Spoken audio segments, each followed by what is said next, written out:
우리가 사복음서에 보면 예수님이 공생의 사역을 행하는데 제자들이 3년 반 동안 그 예수님을 따라다녔습니다. 그래서 예수님의 3대 사역을 우리가 세 가지로 얘기하는데, 그분은 가르치셨고, 두 번째 그분은 하나님의 나라 천국에 대해서 선포하셨고, 세 번째는 그분은 병을 고치는, 각색 병자를 고치는 이 사역을 했습니다. 예수님께서 이렇게 유대 땅에 선세션을 일으키고 이 사역을 행할 때 제자들이 3년 반 동안 따랐죠. 그리고 수많은 유대인들이 예수님 가는 곳마다 따라다녔습니다. 그런데 정작 예수님을 이 제자들이 따랐을 때는 하나님으로 알고 믿고 따른 게 아니라 그들이 예수님의 다른 목적은 다른 데 있었다는 사실을 우리가 오늘 이 한 시간에 상기하고 우리가 깨달아야 될 줄 믿습니다. 먼저 요한복음 6장 26절을 보면 그들이 왜 예수님을 따랐습니까? 표적을 본 까닭으로 예수님을 따른 게 아니라 먹고 배부른 까닭으로 예수님을 따랐다고 했어요. 그러면 베스다 광야에서 장정만 5천 명이 모였는데 어린아이, 여자아이까지 하면 한 2만 명 가까이 아마 모였을 거예요. 그런데 그곳에서 이제 시장한지라 먹을 것이 없는 그 순간에 어린아이 도시락 속에 있는 보리떡 5개와 물고기 2마리를 가지고 5천 명을 먹이고도 12광주가 남는 이 축복의 역사를 보면서, 그 표적을 보면서 그 예수가 바로 하나님이구나, 이분이 그리스도구나, 이분이 메시아구나, 이렇게 보고 따른 것이 아니라 그들이 그렇게 행한 목적은 뭐냐면 먹고 배부른 까닭에 그 예수님을 따랐던 거예요. 그러니까 이런 말이죠. 예수님만 내가 붙들면, 예수님만 내가 따르면 내 인생의 경제적인 문제, 물질의 문제, 삶의 문제가 해결되겠구나. 그래서 그들은 예수님을 따른 거지 진리 때문에 따른 게 아니고 생명 때문에 따른 것이 아니라는 것을 우리가 요한복음 말씀을 통해서 알게 됩니다. 두 번째는 예수님을 왜 따랐습니까? 요한복음 6장 14절 15절 보면 예수님이 행하신 표적을 보고 사람들이 세상에 오실 그 선지자다, 그래서 그분을 억지로 임금을 삼으려고 했던 거예요. 다시 말하면 당시에 이스라엘은 로마의 압제 아래 삶을 살 때입니다. 그래서 이들이 항상 추억하는 왕이 있는데 그 왕이 다윗 왕이죠. 그래서 정치적으로 이 로마의 압제 해방시켜줄 그 메시아, 즉 정치적인 메시아를 기다렸던 거예요.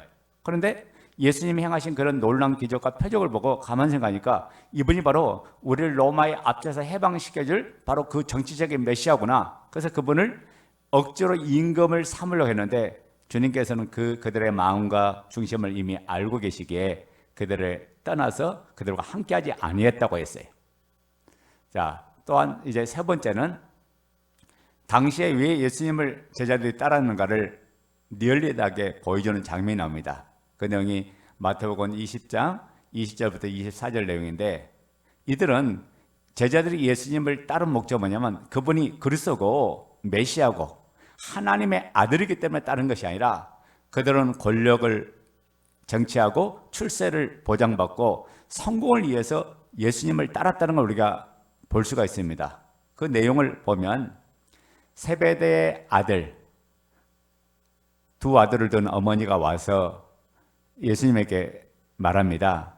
내 아들 하나는 주님의 우편에, 하나는 주편에, 주님의 좌편에 앉게 하옵소서 라고 하면서 주님께 내 아들 출세와 성공의 모든 보장을 요구할 때 이 말을 들었던 12제자가 어떻게 반응합니까?